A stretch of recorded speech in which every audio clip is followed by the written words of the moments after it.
Alors, bah, écoutez, ce soir, je suis avec Ophélie. Ophélie, qui est notre chargée de communication et de marketing à l'école et qui s'occupe aussi du suivi des élèves, du devenir des élèves un petit peu avant leur diplôme, mais et aussi après leur diplôme.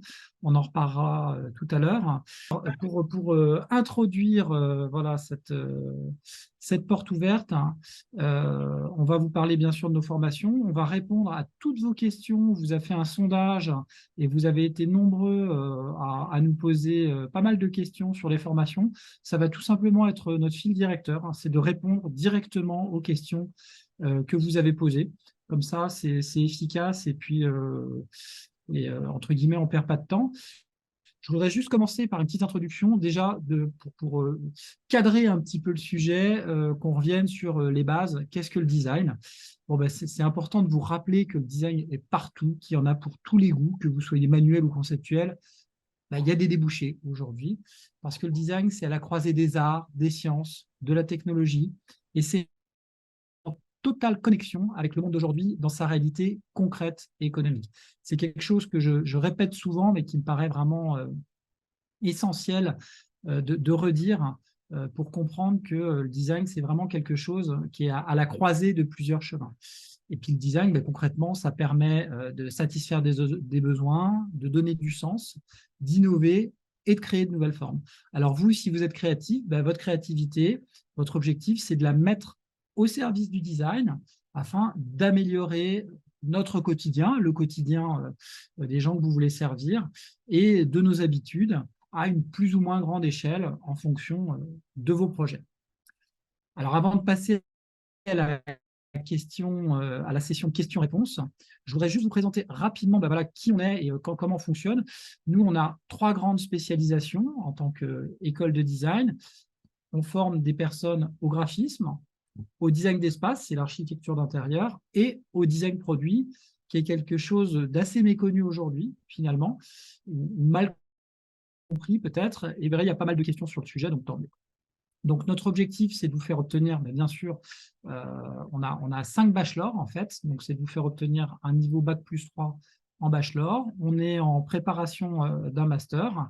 Et puis, on a aussi des formations spécialisées en design, en dessin, en art plastique, en logiciel, en histoire de l'art, en communication, en marketing, en développement organisation. Alors, c'est des matières qui peuvent paraître, je pense à la communication, le marketing, qui peuvent paraître extérieures au design. Et vous allez voir que nous, dans notre façon d'aborder justement la formation, c'est complètement intégré en fait au métier de designer. Et puis, dernière formation aussi, c'est la partie création d'entreprise. Pourquoi? Parce que quand on est designer, ben, dans 50% des cas, on est à son compte, on est freelance, on crée une entreprise hein, concrètement, ou on est salarié. Je passe rapidement aussi là-dessus, puisque finalement, je vais rebrosser tout ça à travers les questions que vous nous avez posées. Mais nos bachelors, ils sont constitués en 3 grades. Alors nous, on parle plutôt de grades que d'années, parce que selon le modèle, le format pédagogique que vous allez choisir, en fait, je vous expliquerai ça après, ben, vous allez pas forcément passer une année complète scolaire, entre guillemets, à faire la formation. L'équivalent d'un an de formation, c'est un grade. Et le grade a une temporalité différente en fonction tout simplement du temps que vous allez mettre à faire la formation, du temps que vous allez consacrer de façon hebdomadaire ou mensuelle à faire la formation.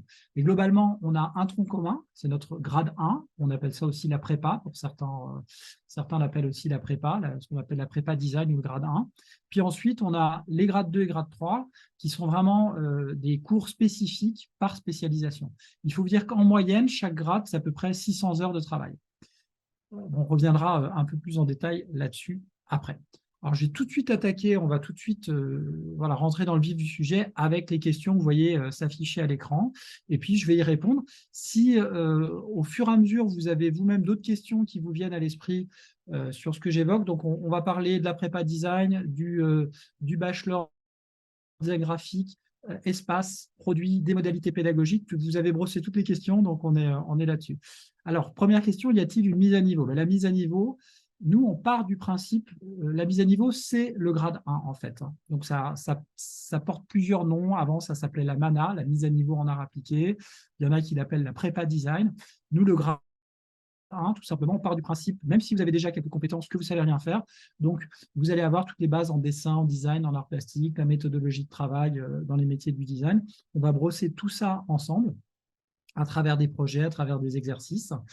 Et donc, cette mise à niveau, ça va vous introduire, en fait, ça va vous permettre vraiment d'avoir des fondations solides pour attaquer les spécialisations. Alors, quels sont les prérequis pour intégrer la prépa design? Ça dépend des écoles. Nous, on est passé par, je ne vous cache pas, depuis la création de l'école en 2014, par plein de façons différentes d'admettre nos élèves. Ce que je constate aujourd'hui, en fait, c'est que le prérequis principal et le plus pertinent, c'est la motivation. Donc, quand vous allez passer en entretien avec nous, ce qu'on va regarder en priorité, c'est votre motivation. Mais si vous nous dites « je ne sais pas dessiner, je n'ai jamais touché un logiciel », ben, ce n'est pas grave.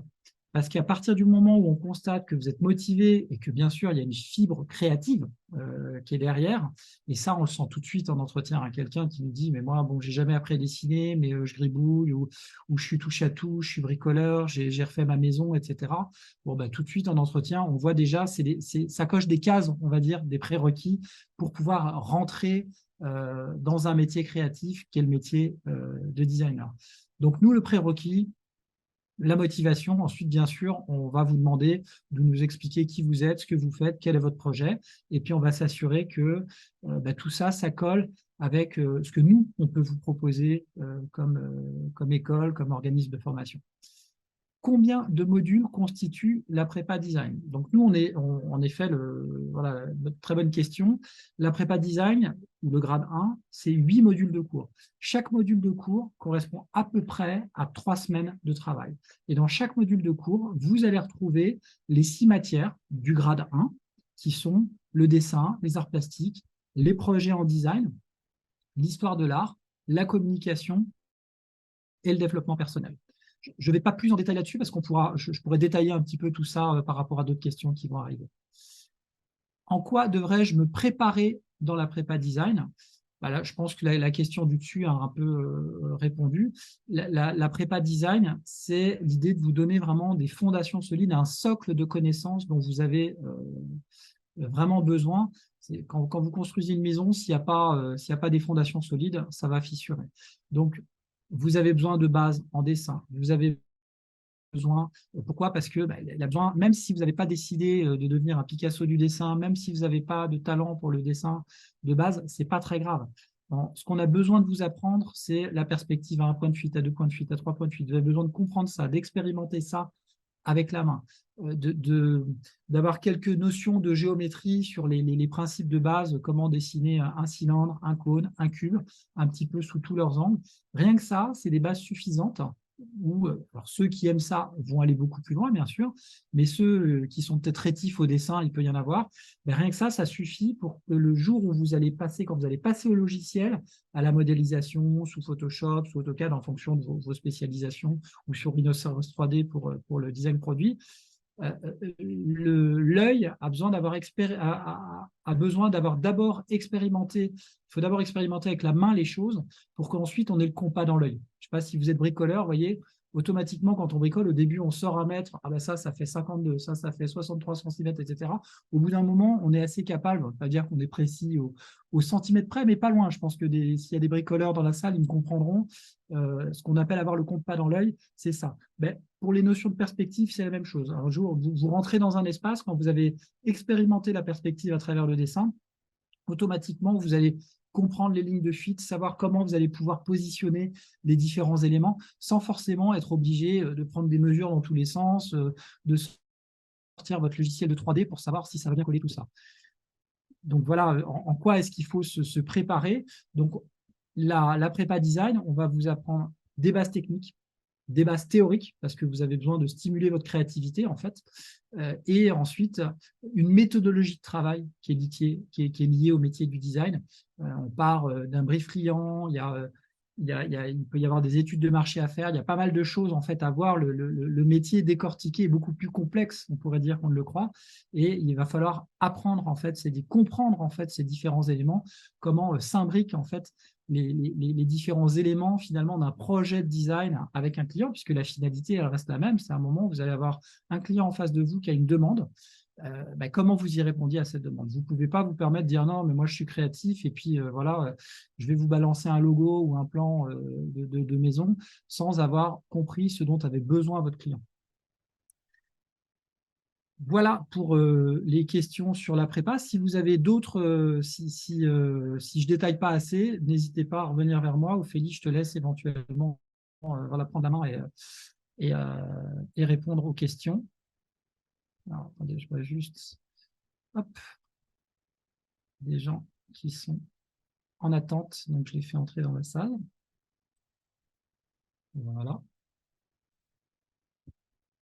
Et après donc vous avoir parlé de la prépa design, des prérequis, et puis de vous avoir expliqué un peu ce qui allait s'y passer, on va répondre aux questions concernant le bachelor design graphique, qui destine à tout ce qui est lié à l'illustration, au design graphique. Enfin, le bachelor est très complet. On est sur des formations voilà, à 360. Alors, question qui revient souvent, combien d'années dure la formation? Tout dépend du format que vous aurez choisi. Si vous êtes sur notre format étudiant, c'est le live learning. On a une rentrée par an qui commence en octobre. Les cours durent toute l'année. Vous avez des vacances scolaire, vous avez des dates de rendu obligatoires d'une semaine sur l'autre. On est en modèle, on va dire, on est en format étudiant. C'est le format comme si vous étiez en présentiel, mais à distance. Et là, la formation va durer 3 ans. Par contre, si vous pouvez être étudiant, vous pouvez être en reconversion professionnelle et vous dites, moi j'ai un job à côté, ou j'ai un job à mi-temps, ou j'ai une vie de famille, j'ai des voyages, etc. Dans ces cas-là, vous n'allez pas être disponible comme pourrait l'être un étudiant qui décide de consacrer 100% de son temps à la formation. Si vous êtes dans ce cas-là, vous allez plutôt choisir soit le e-learning, soit le speed learning. Et là, on est sur des formats où c'est nous qui allons nous adapter à votre rythme de formation. Donc, vous avez une plateforme avec un accès avec des cours, avec des modules qui vont se débloquer au fur et à mesure, et vous allez pouvoir faire corriger vos travaux en direct avec les professeurs au fur et à mesure de votre avancée. Donc là, la formation, elle peut être beaucoup plus courte si vous avancez très vite, au minimum vraiment 12 à 15 mois en speed learning, et sinon en e-learning, on va vous donner 12 mois d'accès par grade à la formation, et si vous le faites en 8 mois, vous passez au grade 2 et ainsi de suite. Quelles sont les options dans la formation designer graphique? Alors, même chose, c'est en fonction du format de formation. En live learning, on va dire c'est all inclusive, c'est full option, c'est-à-dire que tout est compris automatiquement par défaut dans la formation en live learning, à part le global, mais les options d'anglais, les certifications TOSA sont comprises. Quand vous êtes en e-learning et speed learning, vous avez tout le même contenu pédagogique, vous avez un suivi assez conséquent malgré tout, puisque vous avez toutes les semaines la possibilité de vous rendre à des sessions en visioconférence, comme on le fait en ce moment avec des professeurs en dessin, en design selon les spécialisations, en art plastique, en logiciel. Donc vous voyez, quasiment tous les soirs de la semaine, vous pouvez, si vous le souhaitez, faire corriger vos travaux. Ça, c'est la partie suivi complet à 360. Et il y a des options qui vont être le DEMAD. Le DEMAD, c'est quoi? C'est à partir du grade 2. Vous êtes par exemple en design graphique, mais vous dites, mais moi, j'ai envie d'avoir une autre spécialisation, soit design d'espace, soit design produit. Mais quand vous prenez le DEMAD, vous allez avoir accès au cours de cette spécialisation, c'est-à-dire les cours de suivi de projet, les cours d'histoire du design et les cours de logiciel. Et bien sûr, quand vous allez passer votre diplôme, vous allez présenter au jury votre matière principale, par exemple design graphique, plus votre spécialisation secondaire, espace ou produit. Autre option possible, c'est l'anglais. Alors, vous avez dans tous les cas accès à tous les cours d'anglais. Alors, les cours d'anglais, c'est vraiment, c'est pas des cours pour apprendre l'anglais à proprement parler. C'est des cours où on va surtout vous donner tout le vocabulaire qui est lié au métier du design. Donc, tous les termes un petit peu spécifiques du métier du design, en vous disant si vous voulez travailler à l'international, bon, ben, faut déjà avoir des bases d'anglais. On va pas vous apprendre voilà, les verbes irréguliers. Par contre, on va vous donner tout ce vocabulaire un petit peu spécifique avec des listes pour faire la différence. L'option, c'est tout simplement de pouvoir accéder à des oraux supplémentaires en direct avec le professeur pour pouvoir vous évaluer là-dessus.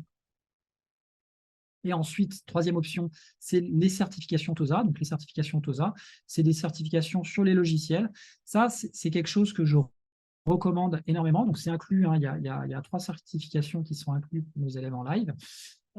Quand vous êtes en e-learning ou speed learning, c'est une option. Vous avez tout simplement, c'est comme le TOEIC en anglais, c'est-à-dire que ça vous donne un score sur 1000. Vous avez accès à deux examens tests et puis ensuite le passage de la certification. Ce passage de certification qui se fait en ligne, en direct hein, chez nous, où vous allez être noté, en fait, vous allez obtenir un score sur 1000 pour les logiciels, soit Photoshop, soit InDesign, soit Illustrator, soit AutoCAD. Je crois qu'il y a WordPress aussi qui est sorti maintenant chez TOSA. Donc l'avantage, c'est que souvent dans les CV, les gens s'auto-évaluent en fait sur un niveau de formation. Ils estiment qu'ils ont voilà, le 3/4 de la barre, de la petite barre en Photoshop. Mais ça, ils s'évaluent par rapport à qui, par rapport à quoi? Ils ne le savent pas en fait. Donc c'est purement aléatoire. Et les certifications TOSA vous permettent d'obtenir un score sur 1000, un petit peu comme les TOEIC, comme je vous disais. Bon, ben, quand on a 700 sur 1000 ou 800 sur 1000 et qu'on est considéré comme expert hein, par le certificat TOSA, ben, en termes d'autorité, ça donne beaucoup plus de poids vis-à-vis d'un client ou vis-à-vis d'une potentielle embauche. Question suivante, quel matériel est requis pour suivre les 3 grades? Scanner, tablette graphique, quel type d'ordinateur pour supporter la suite Adobe?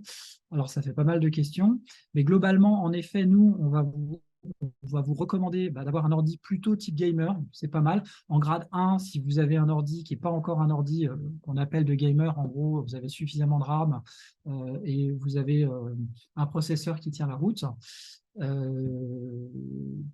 Si vous n'avez pas tout de suite cet ordi-là, la première année, vous n'en avez pas forcément besoin parce que chez nous, en première année en grade 1, on ne fait pas encore de logiciel. On va attaquer les logiciels qu'à la fin du grade 1. Pourquoi? Parce qu'une fois de plus, on estime que d'avoir des bases solides en dessin, en art plastique, il y a suffisamment de choses à voir avant d'attaquer les logiciels. Ce n'est pas la bête de mettre la charrue avant les bœufs, comme on dit. Le scanner va être utile parce que vous allez la plupart du temps, alors soit scanner, soit appareil photo. On a des tutos hein, spécifiques là-dessus pour vous apprendre à faire de bonnes photos. On a fait appel à un photographe qui nous a fait voilà, une jolie masterclass sur le sujet. Où on vous apprend à prendre de bonnes photos de vos travaux. Donc ça va vous servir bien sûr pour votre book et puis ça va vous servir aussi pour tous les rendus de travaux, puisque tous vos rendus de travaux, on va vous demander les prendre en photo, que ce soit des maquettes, des dessins, des peintures, etc. Enfin, tout ce qui est lié au design, avant qu'on passe bien sûr aux versions logicielles. Et vous les posez sur le drive de l'école, vous remplissez le formulaire pour dire moi je vais te corriger tel jour, telle heure en fonction des disponibilités. Et puis ce jour-là, le professeur lui il affiche votre travail à l'écran pour le corriger. Puis en dessin, vous voyez sa main par exemple pour corriger le travail. Donc quand il y a ça, c'est mieux que la photo soit prise de bonne façon. Donc soit vous avez un scanner, soit on vous a appris à prendre une bonne photo avec un smartphone, hein, c'est suffisant. Tablette graphique, on a aussi des cours de tablette graphique toutes les semaines. Toutes les semaines, il y a un soir dédié aux cours de tablette graphique. Hein. Donc ça aussi, c'est vrai que c'est un outil maintenant qui est dès qu'on a passé le papier-crayon, les premières bases, alors il y en a, hein, c'est en fonction de vos spécialisations, il y en a qui adorent l'illustration, le dessin, ils vont continuer là-dessus, et ça marche très bien aujourd'hui. Il ne faut surtout pas croire que les matières traditionnelles sont has-been, ce n'est pas vrai du tout.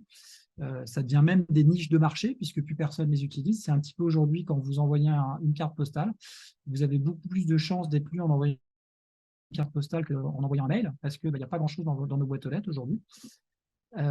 Donc pour revenir, tablette graphique, bien sûr, il va y avoir des cours là-dessus.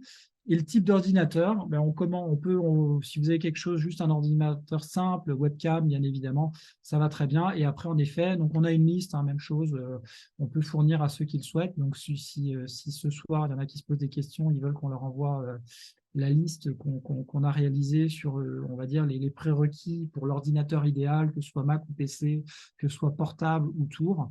On a fait un petit travail là-dessus pour pouvoir répondre à vos questions. Est-ce qu'il y a des cours de création de sites Internet ou un accompagnement marketing concernant les réseaux sociaux?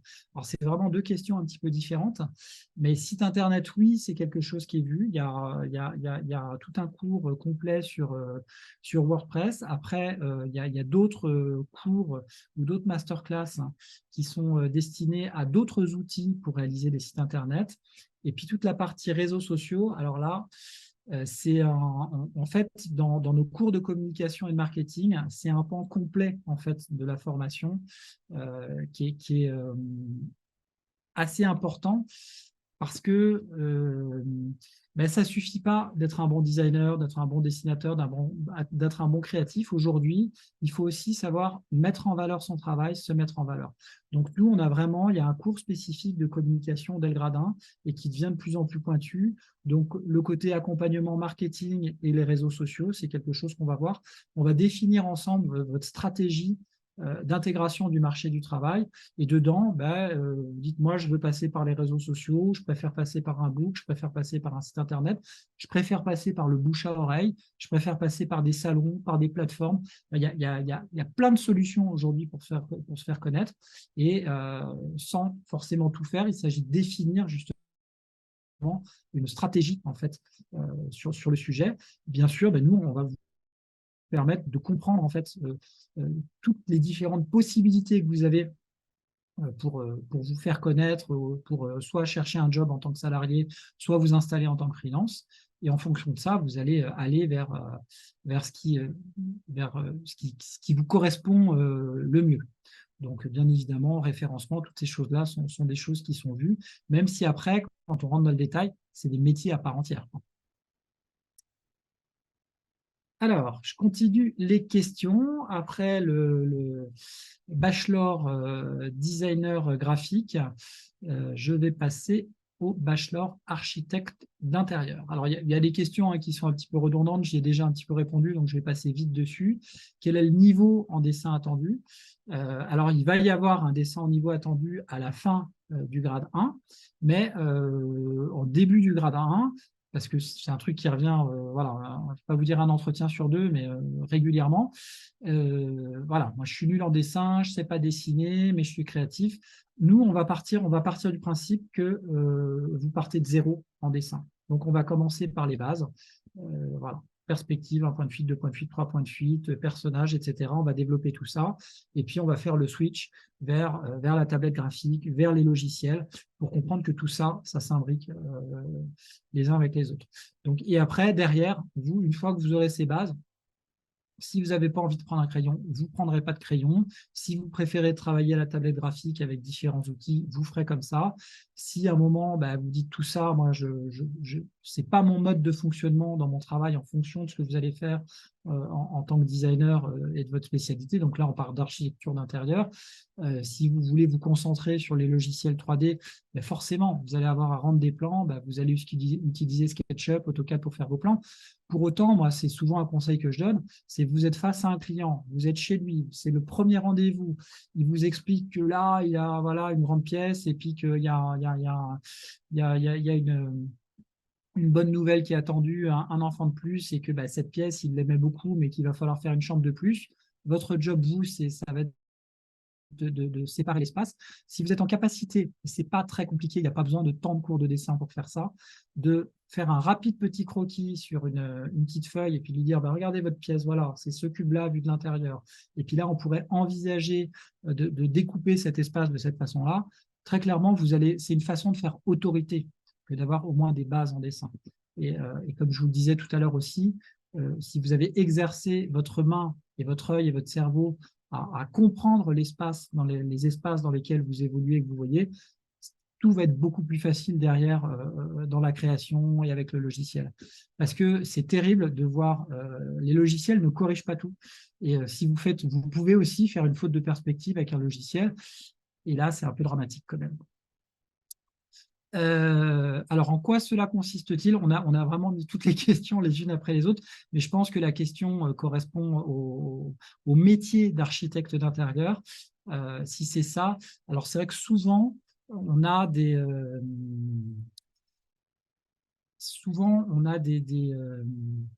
gens qui arrivent vers nous avec des demandes de «je voudrais devenir décorateur d'intérieur» et ils ne font pas forcément la différence entre le métier de décorateur d'intérieur et le métier d'architecte d'intérieur. Donc, c'est vrai, deux métiers différents. On va dire que pour moi, dans la hiérarchie, il y a décorateur d'intérieur, la personne qui va décider voilà, peut-être de mettre des nouveaux luminaires, de mettre des nouveaux meubles, repeindre des murs. Généralement, la décoration d'intérieur, on va dire, c'est à peu près ses frontières, peut-être faire un nouveau sol, mais on ne va pas toucher à la structure, on ne va pas toucher aux cloisons. Et l'architecte d'intérieur, lui, il repense complètement l'intérieur. Il va refaire des placards, il va déplacer les cloisons. Alors par contre, on s'arrête au mur porteur. C'est-à-dire que l'architecte d'intérieur, alors il peut, dans les faits, il peut toucher des murs porteurs, mais par contre, ce n'est pas lui qui va en prendre la responsabilité. C'est-à-dire qu'il va, par exemple, poser la question à l'artisan en lui disant qu'entre deux fenêtres, c'est le cas classique, hein, par exemple, dans une maison entre deux fenêtres, j'aimerais faire une baie vitrée pour apporter de la lumière sur les maisons anciennes qui souvent voilà, avaient des plus petites ouvertures pour des raisons aussi bien techniques que de chauffage, etc. Je veux ouvrir entre deux fenêtres. Est-ce que techniquement c'est possible? Donc, soit c'est la garantie décennale du maçon qui en prend la responsabilité. Sur les bâtiments un peu plus gros, on fait faire une étude, tout simplement, pour se couvrir. Si l'étude confirme que voilà, avec un IPM, avec du béton, ça tient, voilà, c'est parti, vous pouvez intégrer ça dans vos plans. Donc, c'était pour faire le comparatif et le saut vers l'architecte à proprement parler, ce qu'on appelle les architectes DPLG, aujourd'hui, qui, pour le coup, là, a un diplôme réglementé, comme médecin, comme pharmacien, comme avocat. C'est des métiers qui sont réglementés par l'État, où on ne fait pas n'importe quoi, où il faut forcément passer par tout un tas de normes. Alors, l'architecte d'intérieur, c'est vraiment, c'est l'architecte créatif, on va dire. Il est là pour repenser les espaces intérieurs, que ce soit chez les particuliers, dans les magasins. Il est là pour repenser des cloisons, en remettre et rendre ça, c'est un peu comme le design, rendre l'espace habitable et fluide de façon intéressante. Donc, c'est un métier vraiment passionnant qui a, c'est pas qu'il en souffre, mais il y a un engouement absolument énorme quand même du public. Et souvent, il y a des confusions entre le homestaging, la décoration d'intérieur, l'architecte d'intérieur. L'architecte d'intérieur, c'est quand même le haut du niveau, c'est-à-dire en termes de compétences que vous allez devoir acquérir. C'est ça que je veux dire, c'est des gens qui arrivent en pensant qu'en connaissant la théorie des couleurs et puis deux, trois trucs, ils vont peut-être faire des choses formidables, hein, mais architecte d'intérieur va demander un ensemble de compétences beaucoup plus importantes parce qu'il va falloir bien sûr maîtriser tout ce qui est notion de perspective, de plan, mais aussi être en capacité de dialoguer avec les artisans qui vont intervenir sur le chantier. Alors, vous n'êtes pas maître d'œuvre hein, quand vous êtes architecte. Par contre, vous allez pouvoir recommander des artisans, vous allez pouvoir arriver sur le chantier et puis pourquoi pas faire de la coordination de chantier, ce qui n'est pas la même chose que de la maîtrise d'ouvrage. Mais là, je ne vais pas rentrer ce soir dans toutes ces subtilités du métier, mais qui sont souvent des questions qui sont posées. Donc voilà, le métier d'architecte, ça englobe vraiment l'idée du j'ai un espace à refaire ou à modifier. Déjà, je comprends les besoins du client. Ensuite, je fais la prise de cote, je fais les plans, je fais les propositions, je fais des vues 3D parce que c'est vachement utile quand même aujourd'hui de faire ça pour aider le client à se projeter. Et puis ensuite, je peux m'arrêter là, vendre mes plans, ou alors faire aussi le suivi de chantier, l'accompagnement de la maîtrise d'ouvrage. Alors, question beaucoup plus pragmatique, quel est le prix de la formation et quelles sont les conditions d'admissibilité? Donc, prix de la formation, écoutez, sans rentrer dans les détails, je rentrerai après, mais on a des brochures où on détaille tout ça en fonction qu'on soit en live learning, e-learning ou speed learning. Mais en gros, il faut vous dire qu'un grade en speed learning, ça revient à 1 920 € par an. mais on va vous demander le speed learning, c'est sur 24 mois, et vous faites les 3 grades les uns après les autres dans les 24 mois impartis. Et l'année en e-learning coûte 2 340 €. C'est un peu plus cher puisque vous avez 12 mois d'accès en fait à la plateforme et aux ressources de formation. Et le live learning coûte 4 176 €. C'est encore un peu plus cher. Pourquoi? Tout simplement parce que là, vous êtes 11 heures par semaine en direct avec les professeurs, avec des corrections d'une semaine sur l'autre. Donc, vous êtes vraiment là au contact, enfin, comme si vous étiez en présentiel, mais à distance. Voilà pour les différentes formules et leurs différents tarifs. Dernière question, est-ce que la formation architecte d'intérieur est reconnue par l'État? Donc aujourd'hui, dans la nomenclature des RNCP, alors je réponds plus simplement avant de détailler là-dessus, il y a un dossier, une constitution d'un dossier qui est en cours pour le RNCP. Cependant, il faut vous dire que c'est une procédure qui prend en moyenne 4 ans parce qu'il faut 2 années successives de diplômés et ensuite prouver que dans les 2 ans suivant leur diplôme, ils ont bien intégré le marché du travail. Donc, ça prend un petit peu de temps à faire tout ça, sachant qu'il y a eu une grande réforme en fait de la filière design entre 2018 et 2020, vous voyez, donc on est arrivé en 2020, on est en 2023, donc on est en train de faire ce travail, mais voilà, sans nous tirer les honneurs, on est assez content de nos résultats, en tout cas du suivi de nos élèves, mais je vais revenir un petit peu là-dessus après. Voilà pour le bachelor architecte d'intérieur. Et on va passer aux questions concernant le bachelor designer produit. Je vous demande juste une petite seconde.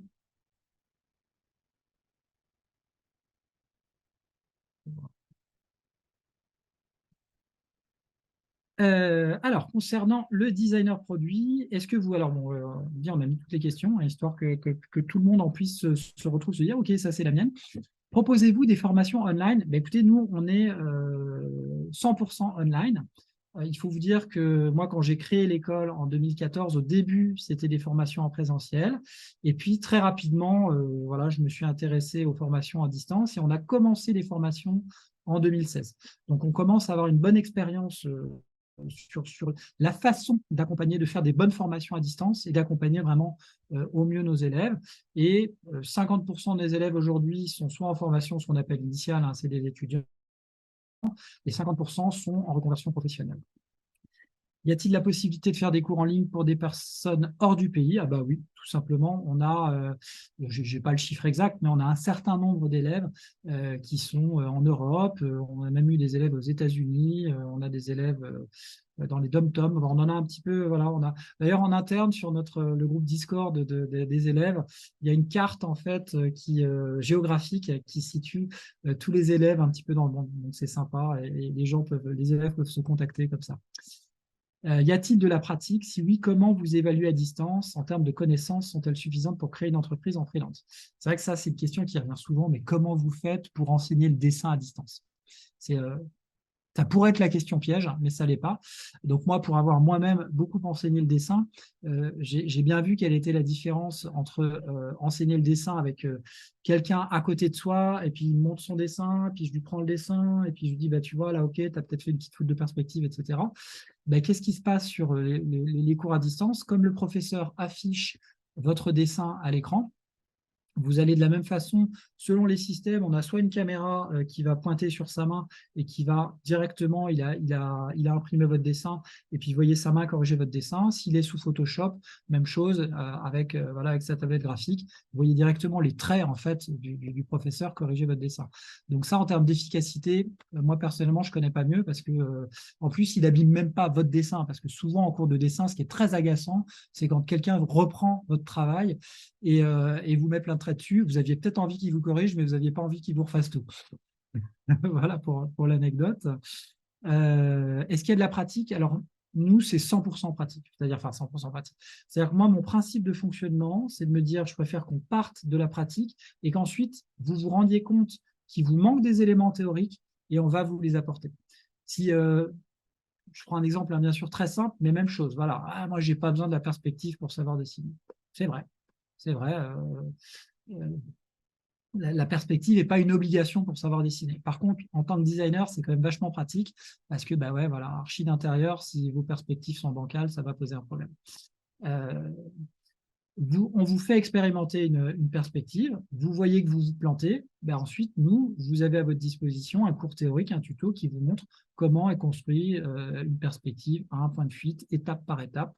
Vous n'avez plus qu'à expérimenter les exercices, à vous entraîner, et puis après, ça va aller tout seul.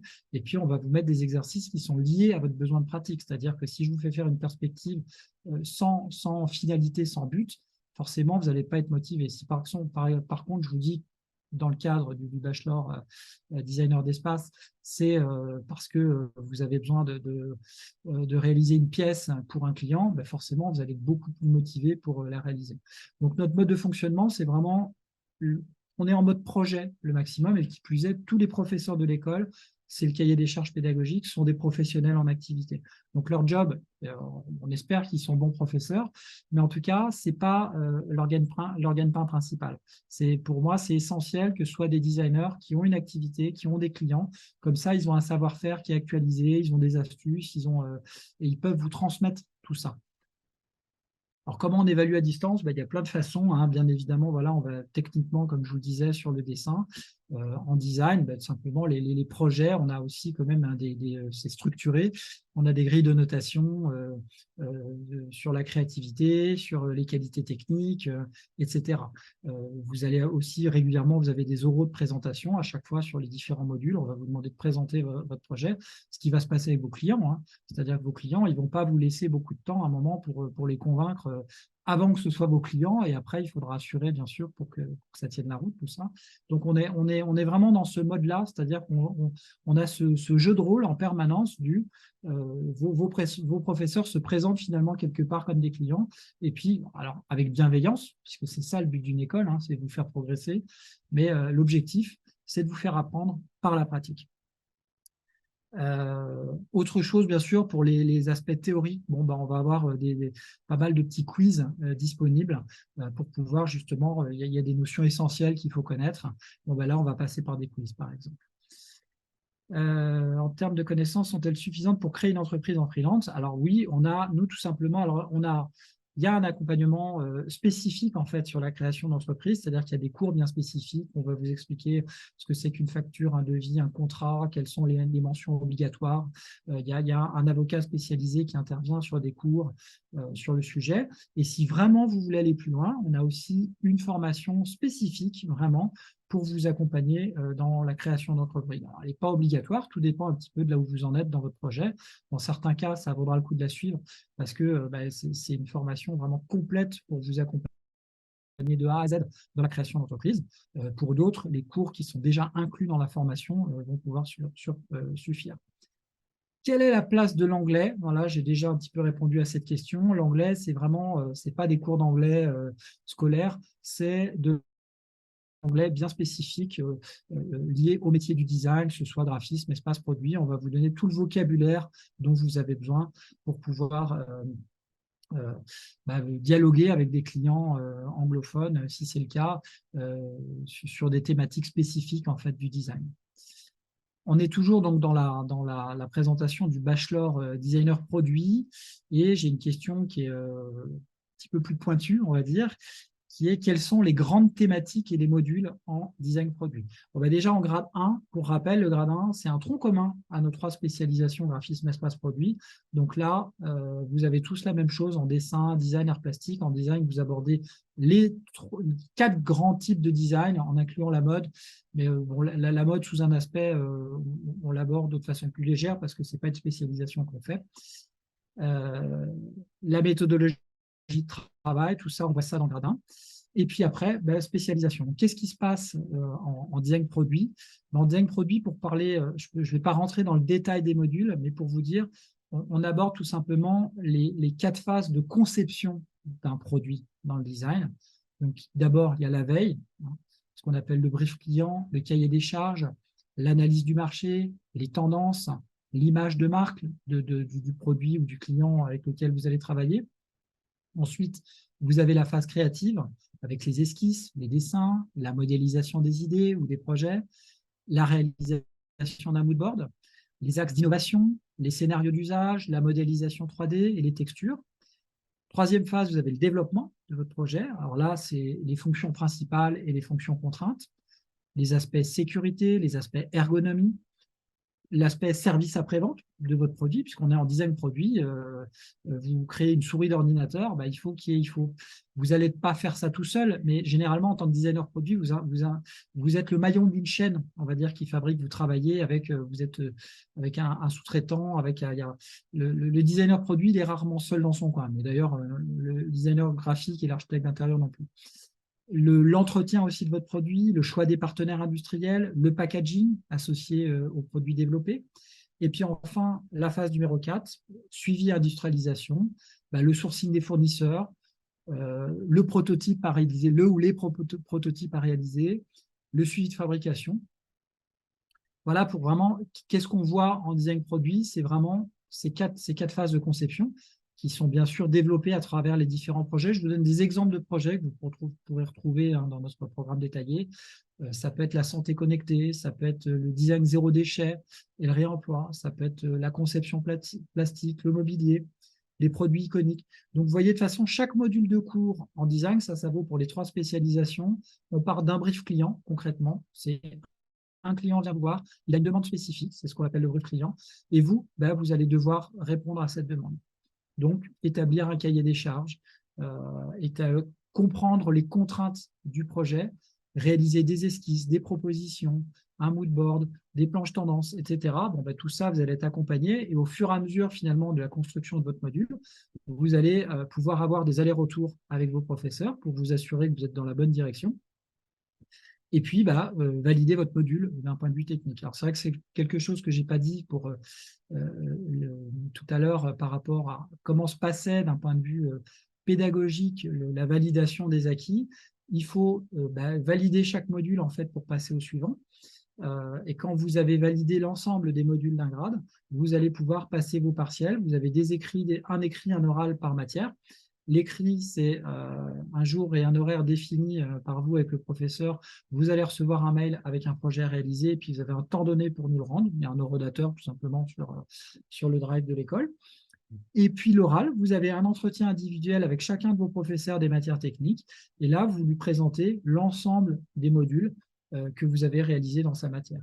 Donc théoriquement, si vous avez bien fait valider vos modules au fur et à mesure, je ne vais pas vous dire que c'est une formalité, puisqu'on va vous redemander pendant un temps de jouer ce jeu de la présentation comme si vous étiez devant un client pour présenter vos modules de cours. Mais bien évidemment, on met en place un système qui ne veut pas être pénalisant, c'est-à-dire que vous ne partez pas à l'aveugle en disant je ne sais pas si j'ai réussi mes modules. Le professeur, à chaque fois, va vous dire si le module est validé ou pas pour pouvoir passer au suivant. Mathieu, je te coupe. J'ai une question par rapport au bachelor designer produit. J'ai une question. Quelle est la différence entre un dessinateur industriel, concepteur industriel et un designer produit? Waouh. Alors, c'est presque une question piège. Pour moi, le dessinateur industriel, c'est vraiment le métier à l'ancienne. C'est les types qu'on voyait sur leur planche à dessin, en fait, hein, et qui dessinaient, qui faisaient du dessin industriel. Donc, on va dire le dessinateur industriel, pour moi, c'est plus un exécutant, en fait, par rapport à un projet. Donc, ce qui n'est pas péjoratif, hein, mais vous pouvez être dessinateur industriel dans une équipe, tout simplement, sur un projet de design produit, où votre tâche, vous, précisément, ça va être de modéliser le produit. Alors aujourd'hui, bien sûr, ça ne se passe plus sur une planche à dessin, papier, crayon, et puis règles millimétrées. Vous allez faire ça avec un logiciel, mais finalement, vous avez exécuté les plans.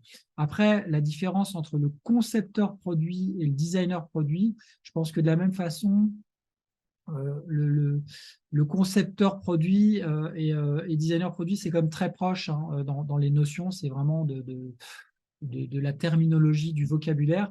Mais le designer produit, nous, les designers produits avec lesquels on travaille, la plupart du temps, ils sont indépendants ou ils étaient designers produits au sein d'une équipe, d'une grande entreprise.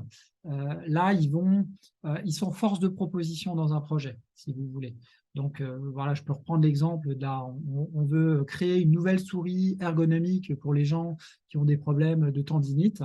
Bon, ben, il y a un cahier des charges qui va être qu'on sait que la souris, on veut qu'elle soit, plutôt qu'elle soit horizontale, il faut qu'elle soit verticale. Et ça va être la première contrainte technique. Et ensuite, il va falloir qu'elle soit ergonomique, c'est-à-dire que le designer produit va devoir créer quelque chose qui se prenne bien en main. Et ensuite, il va falloir qu'elle soit esthétique pour qu'on ait envie, que les clients aient envie de l'acheter.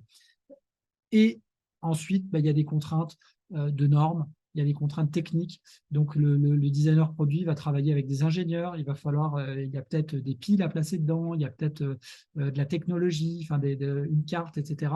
Donc, tout ça, lui, il va faire un dessin, mais après, les ingénieurs vont lui dire, ouais, mais attends, il est très beau ton dessin, mais nous, les pièces qu'on a à mettre dedans, peut-être que ça ne rentre pas. Donc, il va falloir, il y a un dialogue. Donc, le designer produit, vraiment, c'est lui euh, qui va, il va être le fer de lance, on va dire, du comment on crée un produit esthétique et on arrive à faire rentrer toutes les contraintes qu'il y a autour de cet esthétisme. Voilà, j'espère avoir répondu à la question. Et je vois une dernière question que je reprends sur les questions qui ont été posées en amont de la conférence, de la porte ouverte. Est-ce qu'on travaille sur ça? Différents matériaux, les brevets, mathématiques, un liquide de crème peut-il, question très précise, peut-il passer dans une tige de 0,5 cm de diamètre? Alors, finalement, quelque part, avec la question que tu m'as posée, Ophélie, j'y réponds un petit peu. C'est que oui, un designer produit va être amené à travailler avec différents matériaux selon les produits avec lesquels il travaille, parce que c'est designer produit, ça englobe aussi, par exemple, alors c'est à la frontière, par exemple, tout ce qui est fabrication de meubles, on est dans le domaine du design produit, mais appliqué à l'architecture d'intérieur. C'est là qu'on voit que les différents designs ne sont pas complètement séparés les uns des autres, hein, et qu'il y a énormément de liens à faire entre le designer produit et le designer d'espace. Ils vont avoir besoin d'avoir des compétences en graphisme, ne serait-ce que pour faire un book qui tient la route. Donc forcément, ils vont passer et on voit bien qu'il y a un socle commun d'apprentissage. Donc oui, pour les différents matériaux, bien sûr, hein, on va être amené à travailler sur, par exemple, nos élèves en design produit, ils font le concours aluminium. Donc là, on est sur l'aluminium. Mais pour autant, ils vont avoir des projets sur du plastique, ils vont avoir des projets sur des matériaux recyclés. Donc, selon le biais par lequel on va aborder le projet, on va avoir un matériau contrainte et avec ce matériau contrainte, il va falloir réaliser quelque chose. Ce n'est pas la même chose que de partir d'un produit en se disant qu'il soit en béton ou en plastique, c'est la même chose. Non, ce ne sera pas la même chose. Forcément, ce n'est pas les mêmes densités, ce n'est pas les mêmes résistances. Donc, c'est des notions qui sont abordées. Pour autant, on n'est pas, voilà, les mathématiques ne sont pas abordées. On va aborder les notions de densité, de résistance, mais sans passer par la case calcul. C'est-à-dire, c'est juste, on va se comprendre les notions de densité de résistance sans pour autant vous donner des cours spécifiques pour calculer tout ça. Ça, vous ferez appel, si vous êtes confronté à ça, il y aura des ingénieurs tout simplement dans l'équipe qui seront là. Ce n'est pas une spécialisation, on ne peut pas tout mettre malheureusement dans une formation. Donc ça, c'est quelque chose qui n'est pas vu. Voilà pour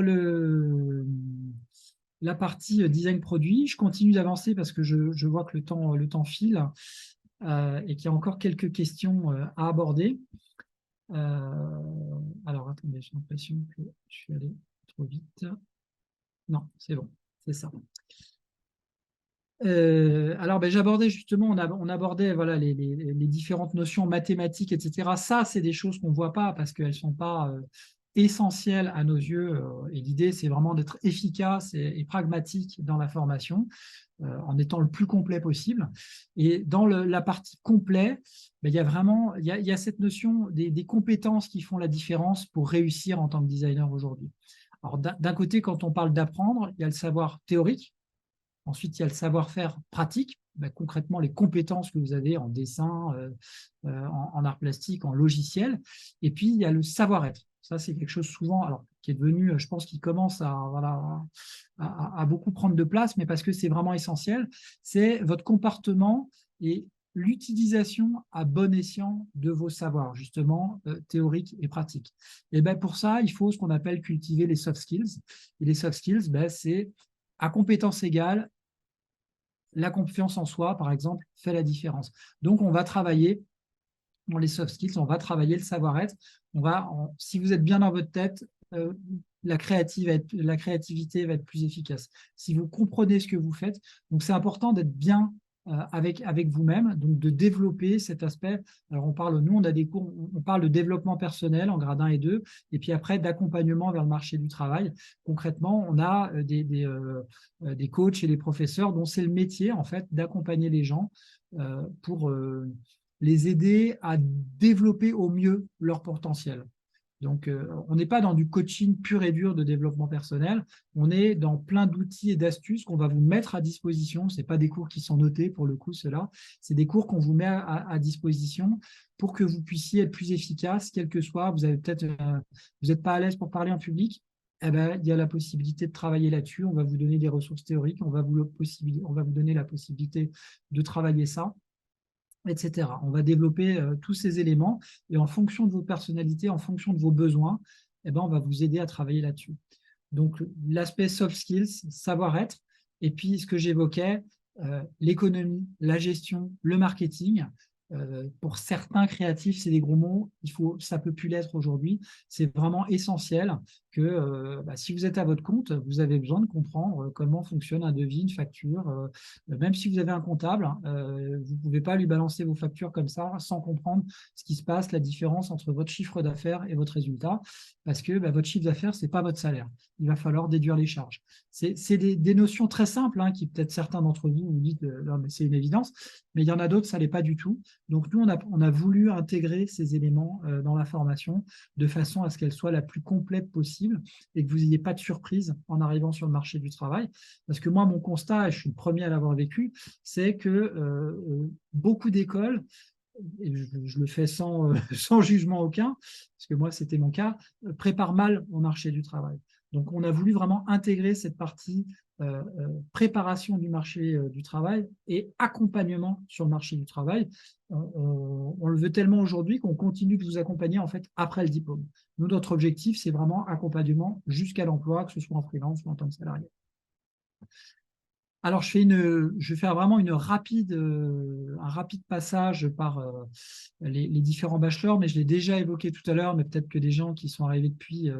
Donc, je rappelle, voilà, en parallèle de nos 3 bachelors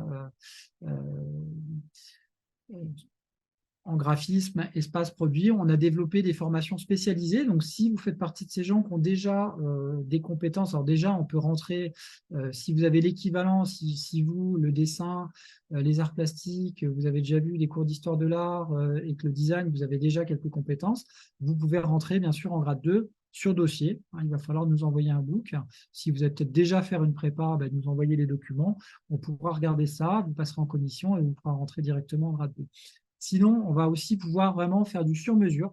Peut-être que vous êtes déjà, vous commencez une activité dans le design, mais que vous vous rendez compte que vous n'avez pas de base en dessin. Donc là, on peut vous faire une formation spécifique en dessin. On peut faire la même chose en design, en art plastique, en logiciel, en histoire de l'art, en histoire du design.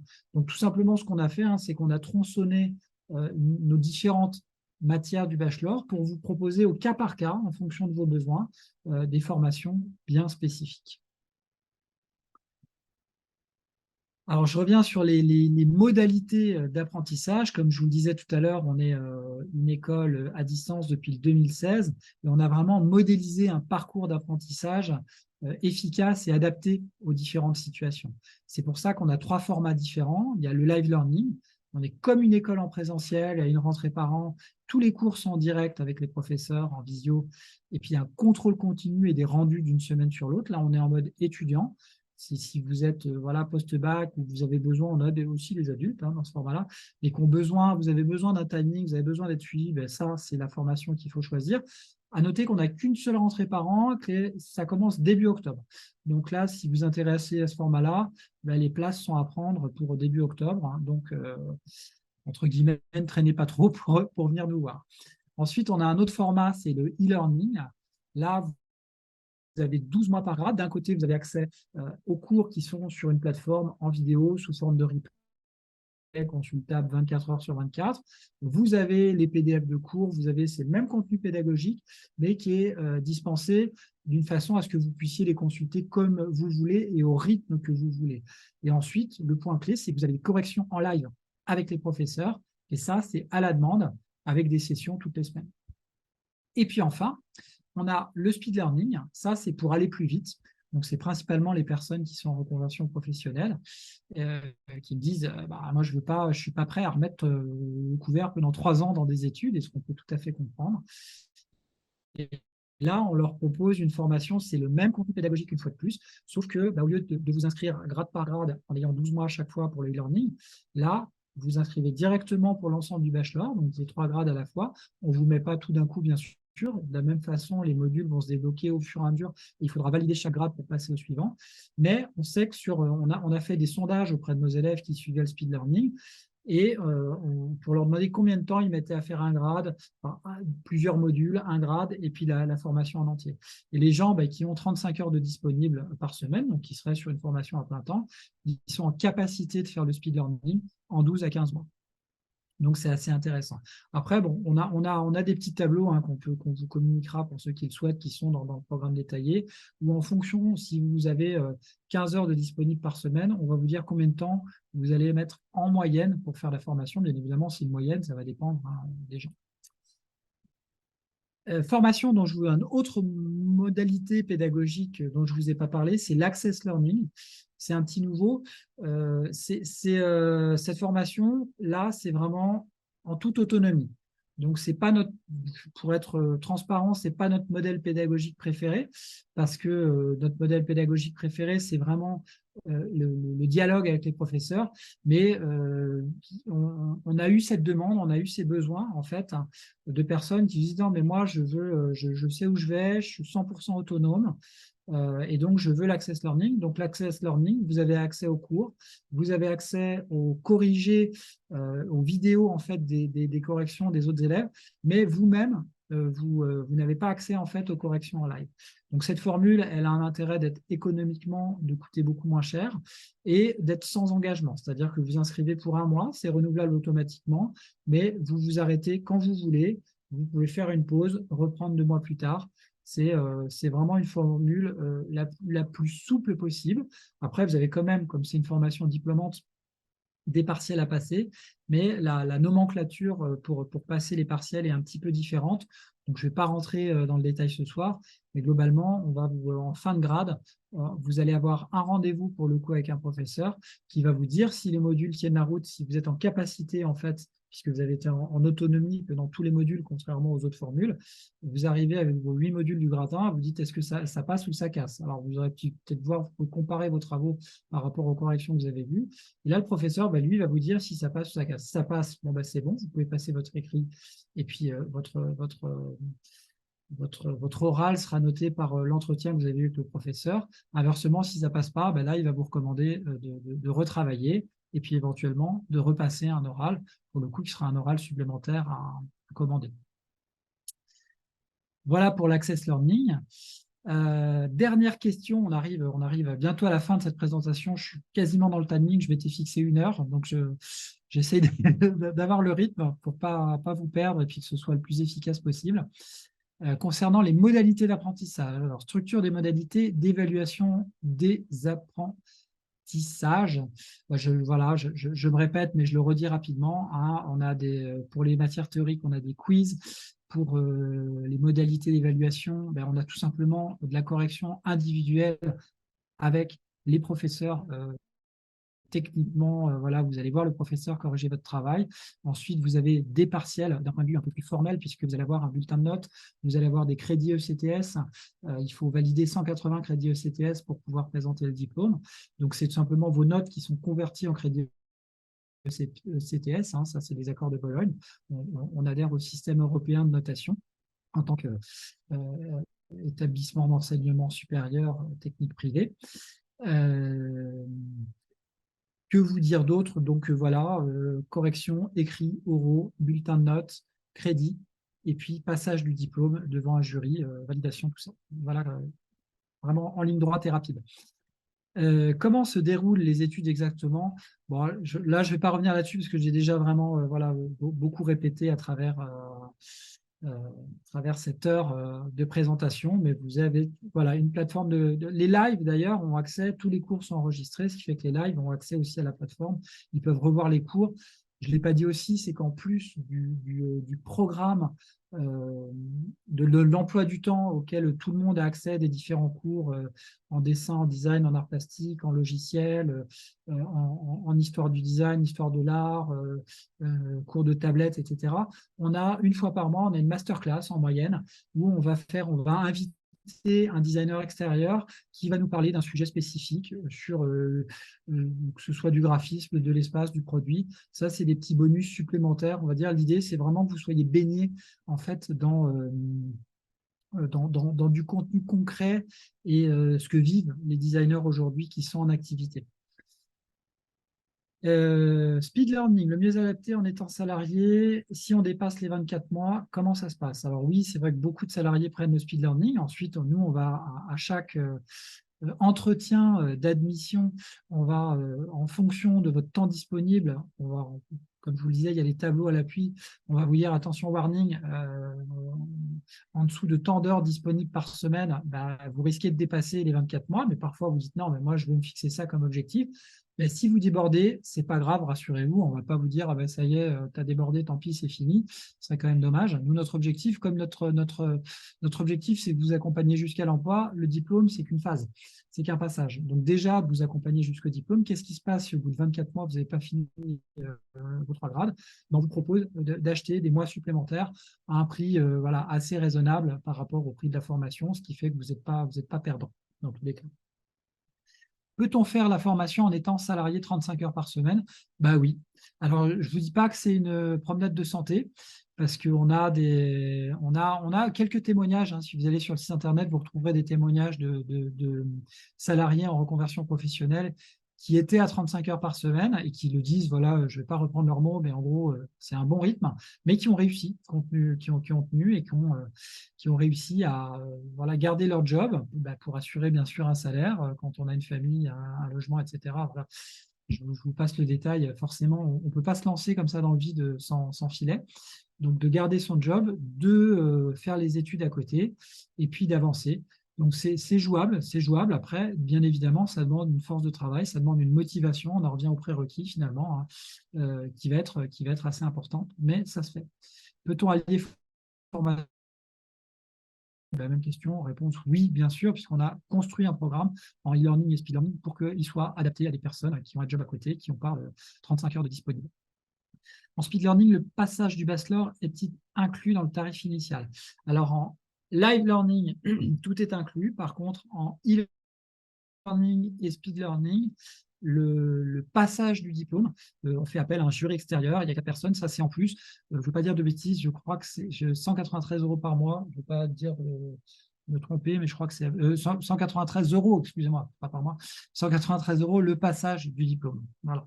Comme ça, vous avez le tarif. Donc, ce n'est pas compris. Même chose dans le programme détaillé,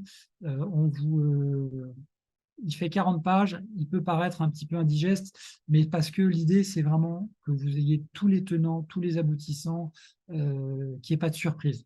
Donc, vous avez tous les modules, toutes les matières, le maximum d'éléments qui vous permettent de juger au mieux, de savoir où est-ce que vous mettiez les pieds, comment est-ce qu'on fonctionne, comment est-ce qu'on va vous accompagner, qu'il n'y ait pas de surprise pour vous. Et Mathieu, oui. J'ai une question pour le speed learning. Que se passe-t-il si on n'a pas réussi à boucler les 3 grades en 24 mois? Ben alors, je viens d'y répondre. C'est que tout simplement, l'élève peut commander des mois supplémentaires. Voilà, c'est des choses qui arrivent. Quelqu'un voilà, qui se dit, OK, ça va passer en 24 mois. Après, vraiment, il y a un petit calcul tout bête à faire, hein, puisque tout est indiqué hein, sur la fiche de tarif. Si vous prenez le speed learning en 24 mois et que vous rajoutez des mois supplémentaires et qu'imaginez que vous arrivez à 36 mois, j'ai plus le calcul exactement en tête, mais globalement, vous allez tomber sur le prix du learning. L'idée, c'est pas de vous assassiner, de vous dire ah, vous avez pris la formule la moins chère, puis derrière, on va se rattraper. Moi, j'ai eu un abonnement téléphonique comme ça on pourrait dire au revoir. Bref, voilà, l'idée, c'est pas ça. C'est de trouver une formule équilibrée qui, nous permette de nous rémunérer, de rémunérer les professeurs de l'école de façon correcte, et vous, que vous en sortiez aussi, que vous arriviez, bien sûr, à financer une formation et que cette formation, c'est un investissement pour vous concrètement. Il faut la vivre comme ça. Donc, si ça déborde, voilà, c'est pas la pénalité, c'est on vous accompagne. Bien sûr, forcément, ça a un coût, mais on vous assassine pas là-dessus. Est-il possible de nous détailler les différentes modalités d'apprentissage afin que je puisse m'orienter vers celle qui sera le plus adaptée à ma situation? Voilà. E-learning, live learning, e-learning, speed learning, live learning étudiant, e-learning, je ne suis pas 100% sûr de moi et je veux prendre mon temps, donc je m'inscris grade par grade. Speed learning, je sais où je veux aller, je connais ma direction, je suis sûr de moi, et je pense que je peux le faire en 24 mois, et au pire, si je déborde, c'est pas grave, j'ai compris que je pouvais acheter des mois supplémentaires et que ça n'allait pas me coûter tellement plus cher que le e-learning. Dans ces cas-là, je prends cette formule. Voilà. Et donc, nous, dans tous les cas, en entretien, on va vous poser cette question en fonction de vos moyens, puisque voilà, vous pouvez payer on ne vous demande pas de payer tout d'un coup, vous avez des échéanciers possibles de paiement. On vous explique tout ça, on vous le montre. En fonction de votre situation, on va vous proposer la formation qui nous semble le plus adaptée en fait à votre profil. Admission, prérequis, voilà, je déjà répondu aussi. Il y a des questions en doublon, mais c'est pas grave. C'est motivation principalement, motivation. Et ça, on le voit très vite sur un entretien en admission ou quand vous venez juste poser des questions. Très rapidement, nous, l'idée, c'est qu'il y ait un dialogue qui s'instaure, qu'on sache qui vous êtes, ce que vous faites, quel est votre projet. En fonction de vos réponses, on voit très bien voilà, si ça tient la route. Une fois de plus, moi, mon objectif, ce n'est pas de vous faire intégrer une école. Au bout de 3 mois, vous nous dites non, mais en fait, ça ne colle pas. Parce que nous, forcément, on investit du temps avec vous. L'effort, c'est pas qu'il est au début, il est tout au long de la formation. Mais ce qui m'intéresse, c'est d'avoir des élèves qui finissent la formation et qu'on accompagne jusqu'à l'emploi. Donc, je vais pas faire rentrer quelqu'un si je le sens pas. Que ce soit moi ou voilà, les conseillers d'orientation qui vous accueillent en début de formation. Quel est le processus? Alors là, ça on n'en a pas encore parlé, donc je peux détailler. La plupart du temps, vous êtes arrivé voilà, par le site Internet, vous allez peut-être faire une demande de documentation, faire directement une demande d'admission, on va répondre aux demandes à être appelées. Voilà un petit peu les 3 canaux, généralement, par lesquels vous arrivez. On va vous donner de la doc. L'idée, en fait, c'est vraiment de vous informer le plus possible sur le métier. Donc, sur le site, vous voyez, il y a un blog avec plein de fiches métiers, avec des articles, avec des conseils. On a créé un écosystème où il y a le plus de choses possibles qui vous expliquent quel est le métier de designer et comment nous, on fonctionne aussi en tant qu'école. Donc, je ne sais pas si certains d'entre vous ont vu, il y a un webinaire qui dure une vingtaine de minutes, une masterclass, où j'explique quel est notre positionnement, nous, par rapport au marché du design, c'est-à-dire comment est-ce qu'on voit les choses, pourquoi est-ce qu'on considère que c'est plein d'opportunités aujourd'hui, et comment les saisir. Parce que concrètement, ces études de marché qu'on a fait, les différents éléments qu'on est allé récupérer, ma propre expérience, l'expérience des professeurs, on a construit une formation sur mesure. À partir de ça, on n'est pas parti de nulle part. Et donc, concrètement, le processus, il est là. On va vous donner de l'information pour nous assurer que vous sachiez ce que vous voulez faire, comment vous voulez le faire, un petit peu comme une sorte de bilan de compétences, pour vous assurer que vous êtes dans la bonne voie. Et puis derrière, ensuite, à travers le questionnaire, il y a un questionnaire d'orientation, à travers la possibilité de prendre rendez-vous pour poser des questions. Alors, vous n'arrivez pas forcément au même endroit, on va dire, de notre process en fonction de la façon dont vous venez vers nous. Mais qu'importe, nous, l'idée, c'est on va vous poser des questions sur qui vous êtes, ce que vous faites. On va vous donner de l'information sur les métiers du design. Ensuite, on va vous donner de l'information sur ce qu'on fait, comment on le fait et comment on se propose de vous accompagner. Et puis, si tous les feux sont ouverts, on va vous proposer tout simplement de travailler ensemble et puis de vous accompagner tout au long de votre projet. conditions et les dossiers demandés pour s'inscrire, ben, il y a voilà, même chose, prérequis, on l'a fait, hein, on a demandé des books, on a fait plein de trucs différents. Je ne vais pas vous dire que ça ne marche pas, mais pour moi, ce n'est pas le plus efficace. J'ai pas, on a sélectionné, il y a des années, on a sélectionné sur dossier.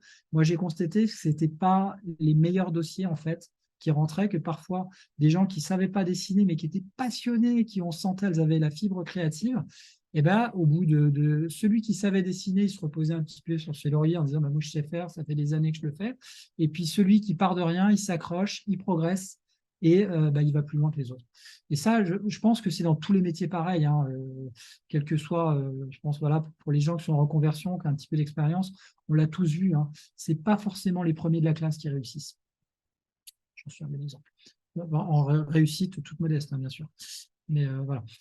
Quelles sont les conditions d'admission pour la formation architecte d'intérieur? Même chose, les conditions d'admission sont identiques que pour toutes les formations. Voilà, donc il n'y a pas de critères. Après, si vous voulez rentrer en grade 2, par contre, oui, là, il y a des critères, hein. Forcément, on est obligé de valider. On ne fait pas d'admission en grade 3, d'ailleurs, hein. C'est-à-dire qu'il y a tellement de choses qu'on voit en grade 2 sur l'aspect communication, marketing, intégration du marché du travail, que vous ne pouvez pas arriver en grade 3 pour avoir uniquement le diplôme, parce que pour nous, le diplôme, ce n'est pas une finalité. La finalité, c'est que vous ayez un job, que vous ayez des clients. Donc, on met peut-être la barre haut, hein, mais en tout cas, c'est notre souhait. Donc, on y va comme ça. Dernière question. Question sur les moyens de financement. Est-ce que le CPF est accepté? Alors, le CPF est accepté sur certains morceaux de formation. Le CPF est accepté, et ça, vraiment, je reviendrai en détail là-dessus, sur les personnes qui veulent utiliser du CPF pour la formation. Sur la partie logicielle, Photoshop, InDesign, Illustrator, AutoCAD, et sur la partie création d'entreprise. Peut-on échelonner des paiements et comment? Bah, ça, c'est très simple, hein. C'est au moment, en fait, nous, quand on vous aura admis, tout se passe en ligne, hein, donc on va vous envoyer un bon d'inscription. Derrière le bon d'inscription, vous avez un bon de commande. Au moment du bon de commande, vous allez choisir les modalités de paiement. Est-ce que vous payez par prélèvement, par carte bleue? Et ensuite, les échéanciers possibles. Donc, les deux échéanciers qu'on a possibles, c'est soit comptant, soit 12 mois, soit 24 mois pour le speed learning. Après, je ne devrais pas le dire en porte ouverte, mais on peut aussi faire alors du cas par cas. On ne peut pas faire du cas par cas pour tout le monde, mais voilà, on peut adapter des petites choses. Voilà, de temps en temps, ben moi je veux un règlement 4 fois, je veux un règlement 2 fois. Oui, on peut le faire. On va changer le bon de commande pour vous à ce moment-là. Quel est le coût de la formation? Ben, j'ai déjà répondu, hein, de 1920 à 4176. Même chose, il y a en gros speed learning 5760 les 3 grades. E-learning, 2340 € par grade. Donc, ça fait en gros le bachelor à 7000. Et live learning, 4176 € par grade. Je ne rentre pas dans les détails du pourquoi les différences de tarifs. J'ai déjà pas mal expliqué là-dessus. Speed learning plus court, e-learning 12 mois et live learning, un accompagnement vraiment individuel et complet le temps d'une année. Combien coûte la formation avec les différentes formules? Je viens d'y répondre. Dans le cas d'un financement personnel, des choses peuvent-elles être mises en place, type paiement plusieurs fois ou autre? Voilà, même chose, oui, bien sûr. Paiement mis en place possible. Et puis, c'est des cas qui reviennent aussi. On a des financements via les OPCO pour certains qui ont des entreprises ou qui sont déjà à leur compte. Voilà, les financements OPCO fonctionnent très bien. On est Calliope. Pour les demandeurs d'emploi, ce n'est pas systématique, mais on a pas mal de financements qui fonctionnent avec Pôle emploi aussi. Ça marche que pour le speed learning, par contre, parce que Pôle emploi veut un diplôme, il veut une finalité. Il veut un retour à l'emploi. Donc, le speed learning est finançable par Pôle emploi. Par contre, dites-vous qu'il faut monter un bon dossier pour convaincre votre conseiller Pôle emploi et qui lui-même, en fait, va écrire une note à destination de la commission qui va accepter de financer. Et puis, d'une région à l'autre, il y a des plafonds. Donc, parfois, on dépasse le plafond, donc ça ne marche pas à tous les coups. Voilà. Mais ça peut être une piste à explorer pour le financement si vous êtes, si vous êtes ric-rac. J'ai une question pour le financement. Est-ce qu'on peut financer via la bourse? Donc, par exemple, celle du Crous. Non, non, réponse directe. Non, ça passe pas. Tout simplement, les bourses du Crous sont réservées soit aux écoles publiques, soit aux écoles privées sous contrat. Et nous, on a deux statuts. On est établissement d'enseignement supérieur technique privé. Je suis désolé, c'est un peu long à dire, mais voilà, c'est le terme spécifique hors contrat. Et on est organisme de formation. Donc, la bourse du Crous ne fonctionne pas. Alors, par contre, ce n'est pas une astuce, mais c'est une réalité. Nous, on a parfois des élèves qui ont, pour les étudiants, qui ont un double cursus. Ils sont à la fois à la fac et à la fois chez nous. Et là, ben, comme ils sont à la fac, ils bénéficient de leur bourse en tant qu'étudiants étudiants à la fac. On a quelques étudiants comme ça, qui avait ces doubles cursus. Et comme en e-learning, on a un rythme de formation qui va s'adapter en fait qui est assez souple, ben, eux, ils vont bosser pendant leurs vacances. Et puis la fac, parfois, il n'y a que 15 heures de cours par semaine. Donc, ils ont largement le temps, enfin largement. En tout cas, ils ont du temps disponible pour suivre la formation en parallèle quand ils sont bosseurs, hein, bien sûr. Toujours pareil. Alors, dernière chose, on va se projeter un petit peu, et puis on va parler de ce qui se passe après le diplôme, après l'école, puisque c'est la finalité, une fois de plus, c'est un job. Donc, on a voulu prendre quelques exemples, en fait, des parcours d'étudiants et d'intégration du marché du travail que je vais décrire un petit peu. Tous ces gens-là, hein, vous les retrouverez d'ailleurs, hein, ils sont sur LinkedIn, vous pourrez aller voir un petit peu ce qu'ils font. Voilà, par exemple, Anne-Laure Chaplet, qui a suivi en speed learning le grade 1, grade 2, grade 3 en graphisme et en DEMA de produits. C'était une reconversion professionnelle. Elle avait très peur et elle s'est spécialisée dans le graphisme et l'illustration. Elle a récemment ouvert son atelier en physique qui s'appelle Cœur de Graphe. Vous pouvez aller voir son site internet, hein, je crois que c'est cœurdegraphe.fr. Éventuellement, Ophélie, tu peux le mettre dans le chat. Elle fait des trucs magnifiques, c'est vraiment super ce qu'elle fait. Puis on est très heureux pour elle que ça marche, que ça fonctionne bien.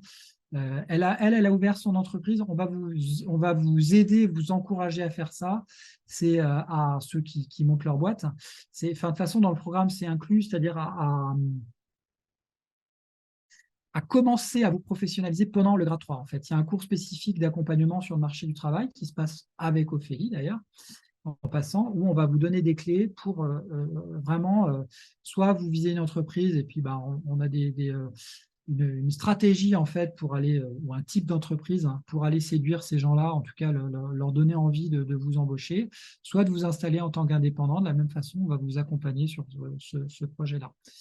Donc elle a créé son entreprise pendant son grade 3. Elle a placé son entreprise en couveuse d'entreprise pour commencer. Et puis là, elle commence, je crois, très très sérieusement à très bien voler de ses propres ailes.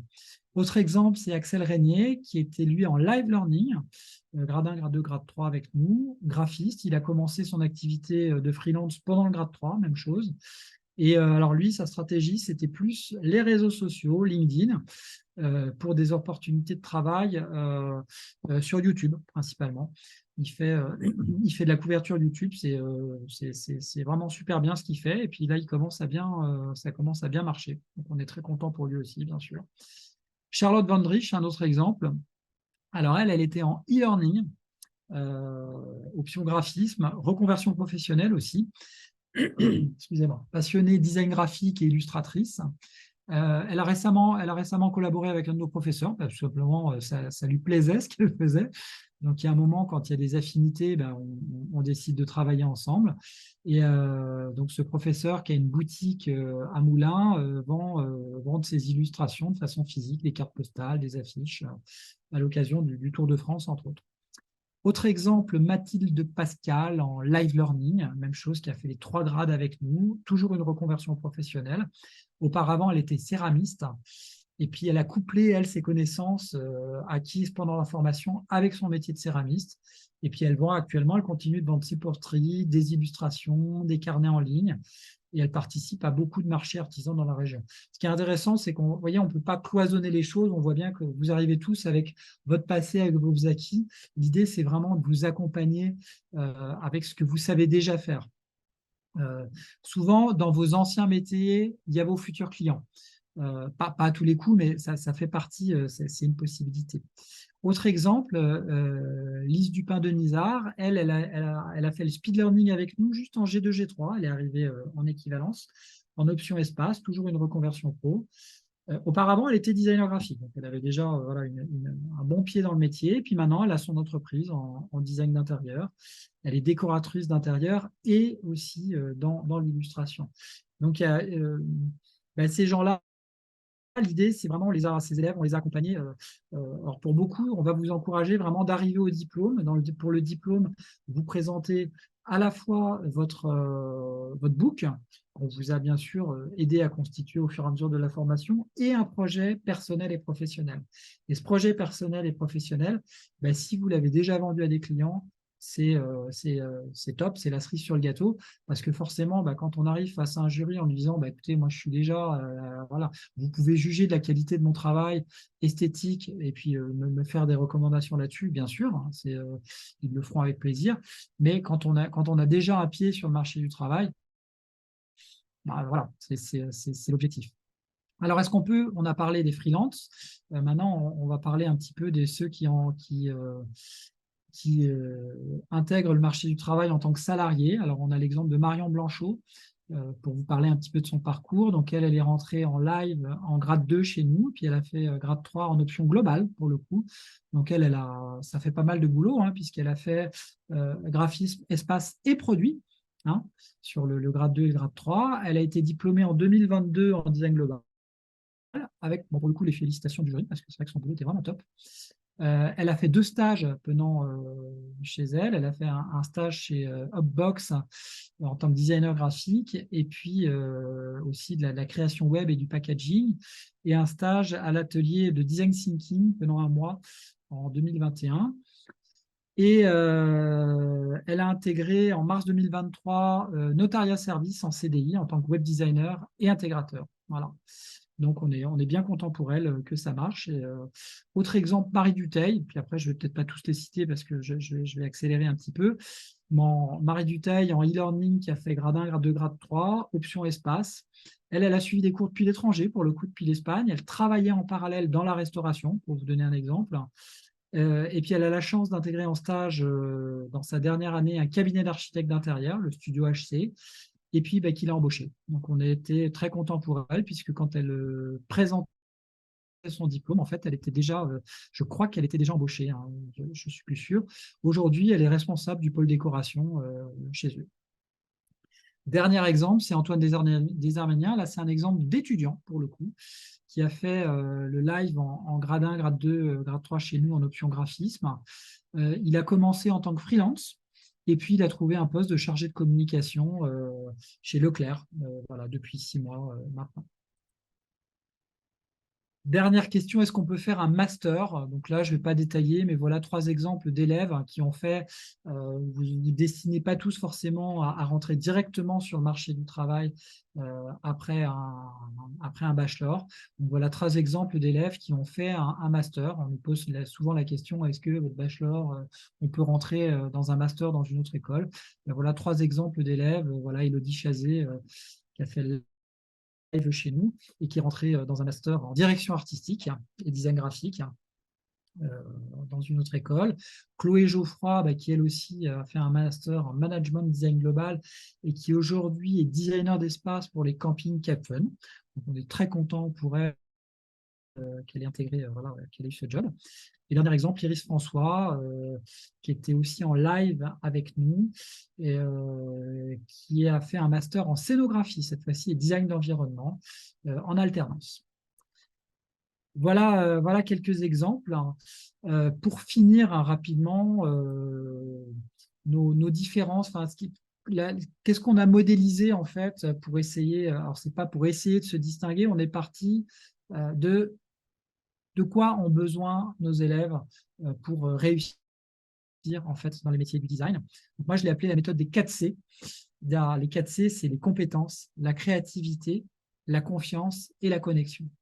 Alors d'abord, les compétences techniques et théoriques, c'est des cours qui vont à l'essentiel, explication, dialogue, correction. C'est aussi être corrigé souvent pour progresser. Et puis, c'est des travaux en groupe pour apprendre des erreurs des autres. Ensuite, la créativité, ben, votre créativité, il faut apprendre à la doper et à la dompter pour la mettre au service de vos projets. Ensuite, c'est la confiance, parce que, comme je le disais tout à l'heure, à compétence égale, ben, la confiance en soi, c'est ce qui fait la différence. Et puis, les connexions. Avoir une stratégie d'intégration du marché du travail avec un système de communication propre, que ce soit les réseaux sociaux ou le bouche à oreille, qu'importe, les deux fonctionnent. L'essentiel, c'est que vous ayez cette stratégie et bien sûr, on vous accompagne là-dessus. Donc, pour faire un petit résumé de notre ADN, de ce qu'est l'école de design La Fontaine aujourd'hui, ben, ce sont des enseignants professionnels en activité dans leur spécialité. C'est une pédagogie en mode projet, 100% ancrée dans la réalité. C'est un suivi individuel en petits effectifs pour favoriser l'acquisition progressive.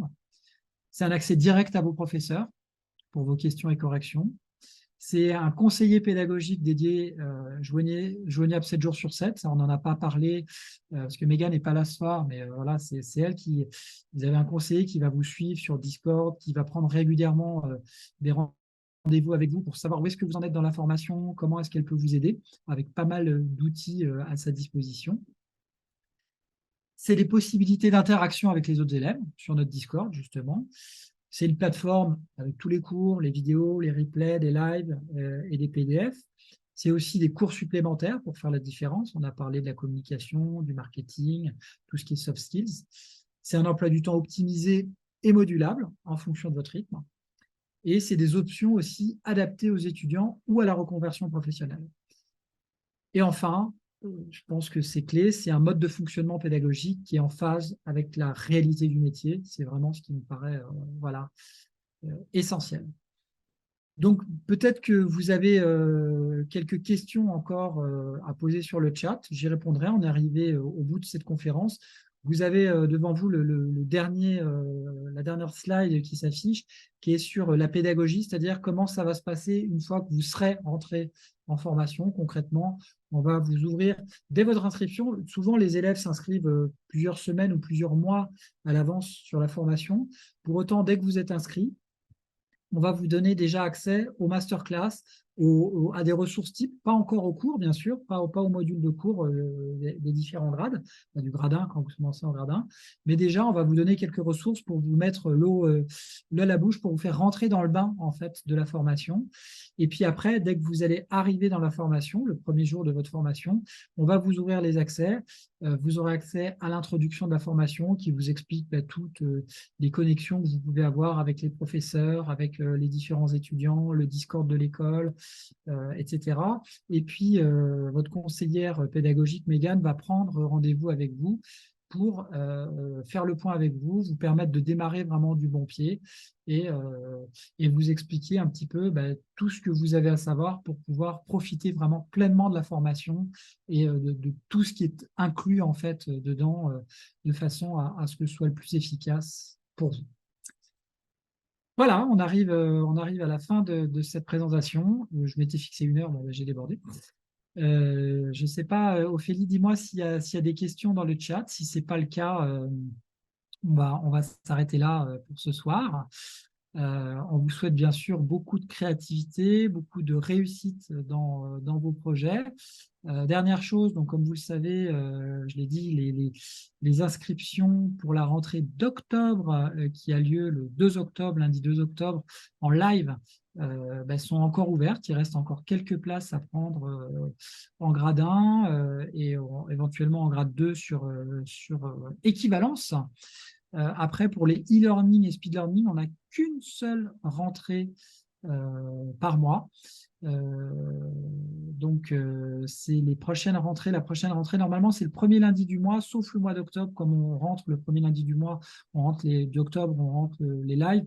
Les élèves en e-learning et speed learning pourront rentrer uniquement le 9 octobre, si je ne dis pas de bêtises, le deuxième lundi du mois. Donc, voilà, ceux qui veulent aller plus loin, vous pouvez nous contacter.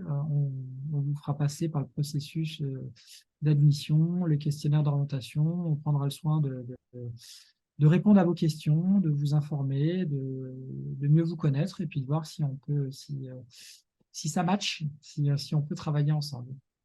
J'ai une question. Où peut-on trouver le fichier pour le matériel? Il y a une liste de fournitures. Alors, attends, je ne sais pas si tu peux la mettre dans le chat. En fait, au moment où on vous inscrit, on vous envoie une liste de fournitures. Il faut savoir qu'en gradin, en gros, c'est principalement du matériel de beaux-arts. Donc, il faut compter en moyenne, nous, c'est le constat qu'on a fait, prévoyez 250 € par an à prévoir pour votre matériel, en plus des frais de scolarité. Gradin, c'est principalement voilà, papier, crayon, règles, etc. Donc, parfois, vous avez déjà ce matériel-là. Nous, on vous fournit la liste. Et puis, si vous vous dites, bah, j'en ai déjà la moitié, vous allez acheter au fur et à mesure de vos besoins. Chaque professeur va vous dire, bah, il me faut ça, ça, ça pour réaliser tel projet. Vous l'achèterez au fur et à mesure. Si vous pensez que vous avez besoin de toute la liste, nous, on travaille, on a un partenaire qui se propose de vous livrer l'intégralité de la liste et il fait une remise de 20%, 20 ou 25%, je crois, par rapport au prix public. Donc, c'est assez intéressant. Après, je demande juste une minute, je regarde si je retrouve la liste de fournitures. Alors là, voilà, la liste de fournitures, voilà, la liste de matériel gradin. Je vais donner que celle du gradin. En grade 2 et 3, le matériel, c'est principalement pour les logiciels. Donc, la suite Adobe, hein, dans tous les cas, vous avez les tarifs étudiants, quelle que soit votre situation. Donc, ce sera première année 19,90 € par mois, si je ne dis pas de bêtises, 20 € par mois. Donc, ce qui revient à peu près aux 240 €. SketchUp, 50 $ par an pour la formation, architecte d'intérieur. AutoCAD gratuit pour les étudiants. Rhinocéros, donc ça c'est pour le design produit, 232 si je ne dis pas de bêtises, je crois, enfin, comptez 230 €. C'est une licence à vie, donc c'est bien pour la version actuelle. Ensuite, quand ils font un update, là on en est au Rhinocéros 8, je crois. Quand vous passez au 9, bon, ben, il y aura peut-être 90 € à remettre en plus. Mais bon, ça reste des sommes hyper raisonnables à côté d'autres logiciels. Voilà, peut-être j'arrête le partage. Est-ce que je vais essayer juste de mettre dans le chat le...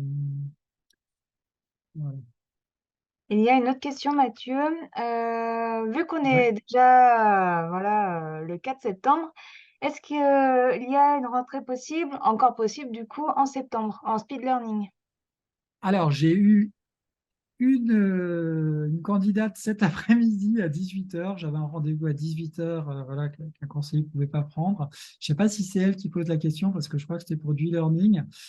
Même chose, je ne devrais pas le dire voilà, en JPO, mais elle m'a dit, ah non, mais vraiment, j'aimerais vraiment bien rentrer. Je lui ai dit, écoutez, on est le 4 septembre, à titre exceptionnel, si vous faites l'inscription tout de suite demain, parce que si après, ça, moi, je me fais tirer les oreilles par Mégane, qui allait rentrer en formation à faire. Donc, c'est pour ça qu'on les a mis une fois par mois. Mais vraiment, voilà, s'il y a des gens ultra pressés, vous nous contactez très rapidement. Ce n'est pas la semaine prochaine, hein. C'est vraiment, voilà, vraiment au plus tard dans la semaine, enfin demain, après-demain. Et à titre exceptionnel, on vous fera rentrer sur la promotion de septembre. Voilà. Est-ce qu'il y a d'autres questions, Ophélie, ou est-ce qu'on a fait le tour? Bah, pour l'instant, c'est tout bon. Après, si vous avez des questions, n'hésitez pas à vous manifester. Voilà, ben, je vous ai mis dans le chat le lien de la liste de fournitures, mais dans tous les cas, voilà, on la donne, il n'y a pas non plus énormément de surprises. Donc, cherchez pas. Voilà, avec Kimberley qui dit merci. Voilà, ben, écoutez, on arrive à la fin de cette formation. Donc, voilà, ben, écoutez, j'espère que c'est utile. Et puis, on reste disponible pour vous nous parliez de vos projets. Voilà, c'est ça qui nous intéresse le plus. Je vous souhaite une bonne soirée à toutes et à tous. Et puis, ben, je vous dis à bientôt. Que ce soit, je vois, c'est pour ça que là, maintenant que je vois pendant la présence, je vois qu'il y a quelques élèves. Donc, bonjour à Romain, entre autres, je vois, voilà, qui est là. Donc, voilà, ça fait une présentation supplémentaire post-inscription, on va dire. Et puis, ben voilà, soit les élèves, soit les futurs peut-être élèves, ceux qui seront intéressés. Voilà, vous avez tout ce qu'il faut entre les mains pour pouvoir nous rejoindre si vous le souhaitez en tout cas, et si toutes les feux sont ouverts des deux côtés. Voilà, j'ai tout dit Ophélie, je n'ai rien oublié, j'ai pas été trop long. Non, non, non, tu as tout dit et si vous avez besoin de voilà, si vous voulez d'autres conseils, voilà, par rapport à votre projet ou avoir, voilà, si vous avez d'autres questions, bah, n'hésitez pas à prendre rendez-vous avec, un conseiller et sinon, ben, à faire une demande, de rappel sur notre site directement et voilà, que dire de plus? Voilà, merci beaucoup Ophélie. Ophélie, je rappelle, voilà, s'occupe du suivi des étudiants dans l'intégration du marché du travail, pré-diplôme et post-diplôme. Voilà. Merci à toutes et à tous, et puis je vous souhaite une bonne soirée. Au revoir. Merci à tous, bonne soirée, à bientôt.